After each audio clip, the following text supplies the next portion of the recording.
Hi friends, welcome to farmer guide.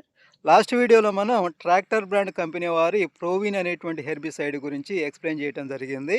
కానీ కొంతమంది రైతు మిత్రులు ఈ ప్రోవిన్ అనేటువంటి హెర్బిసైడ్ ఏ విధంగా పనిచేస్తుంది, దారక, నక్కతోకల గడ్డి, తుంగ ఎటువంటి కలుపుని నియంత్రిస్తుంది అనే దాని మీద ఫుల్ క్లారిటీగా మరొక వీడియో చేయమని చెప్పేసి నన్ను కామెంట్ సెక్షన్లో అడగటం జరిగింది.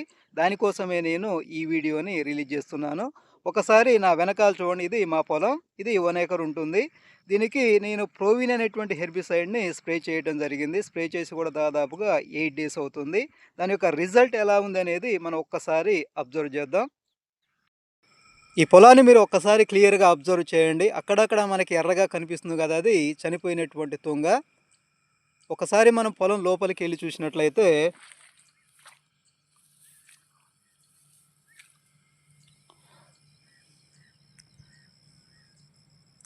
ఇది చూడండి, తుంగ మొత్తం కూడా దాదాపుగా ఈ విధంగా పసుపు రంగులోకి మారటం జరిగింది. కొసలు మొత్తం కూడా ఈ విధంగా ఎండిపోయి ఉన్నాయి.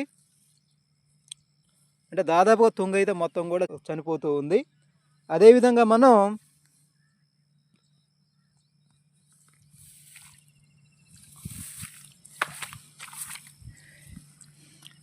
ఇది చూడండి, ఇది దారక గడ్డి. ఇది చూడండి దారక గడ్డి మాత్రం అలాగే ఉంది. ఏమాత్రం కూడా ఇది దాని కలర్ కానీ ఏమాత్రం కూడా చేంజ్ కాలేదు. అంటే దారక, నక్కతోకల గడ్డి అంటే గడ్డి జాతి కలుపు మీద దీని యొక్క ఎఫెక్ట్ అనేది ఏమాత్రం కూడా లేదు. అదేవిధంగా లేత దశలో ఉన్న తుంగను చూడండి. ఈ లేత దశలో ఉన్న తుంగ మొత్తం కూడా 100% దాదాపుగా చనిపోవడం జరిగింది. అదేవిధంగా ఇక్కడ చూడండి, ఇది గుబురుగా ఉన్నటువంటి తుంగ.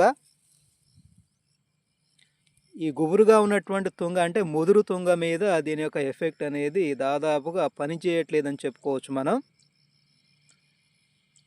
చూడండి ఒకసారి.